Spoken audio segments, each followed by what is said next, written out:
కాసేపట్లో టీడీపీ మహానాడు ప్రారంభం కానుంది. తిరుపతిలో జరుగుతున్న మహానాడు ఇవాల్టి నుంచి 3 రోజులు జరగనుంది.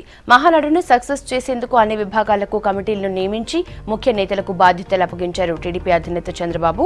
మహానాడు వేదికగా ఏపీలో పార్టీ అధికారంలోకి వచ్చాక ఇచ్చిన హామీలు, చేసిన అభివృద్ధి, ప్రధానంగా రాజధాని అమరావతి నిర్మాణం గురించి వివరించనున్నారు చంద్రబాబు. తెలంగాణలో ఎన్నికల సందర్భంగా టీఆర్ఎస్ ఇచ్చిన హామీలు, కేసీఆర్ ప్రభుత్వ వైఫల్యాలపైన చర్చించనున్నారు.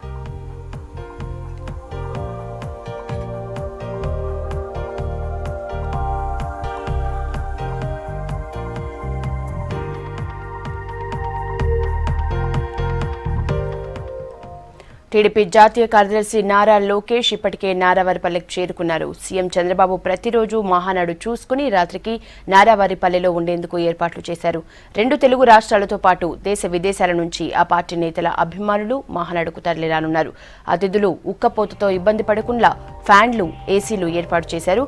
తిరుపతి నగరమంతా పసుపు జెండాలు, బ్యానర్లతో నింపేశారు పార్టీ నేతలు.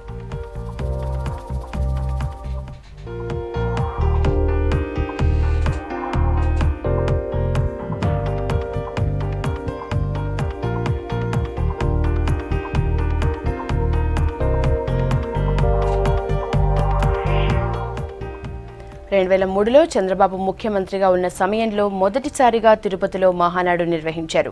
2007లో మరోసారి నెహ్రూ మున్సిపల్ మైదానం వేదికగా మహానాడు నిర్వహించారు. ప్రస్తుతం తెలుగుదేశం జాతీయ పార్టీగా ఆవిర్భవించాక మొదటిసారి మహానాడును నిర్వహిస్తున్నారు. ప్రస్తుతం మంత్రులు, ప్రముఖులు ఎక్కువ మంది వస్తుండటంతో భద్రత కోసం 7 జిల్లాల నుంచి భారీగా పోలీస్ బలగాల్ని రప్పించారు. 5 మంది ఎస్పీల ఆధ్వర్యంలో 3500 మంది పోలీసులతో భద్రతను ఏర్పాటు చేశారు. సభ, వేదిక, భోజనాలు ఏర్పాటు చేసిన ప్రాంతాల్లో సీసీ కెమెరాలు ఏర్పాటు చేశారు. మహానాడు ఏర్పాట్లను మంత్రి నారాయణ పర్యవేక్షించారు. రాష్ట్రం ప్రజలకు సుపరిపాలన అందించడమే లక్ష్యంగా మహానాడు నిర్వహిస్తున్నామని అన్నారు.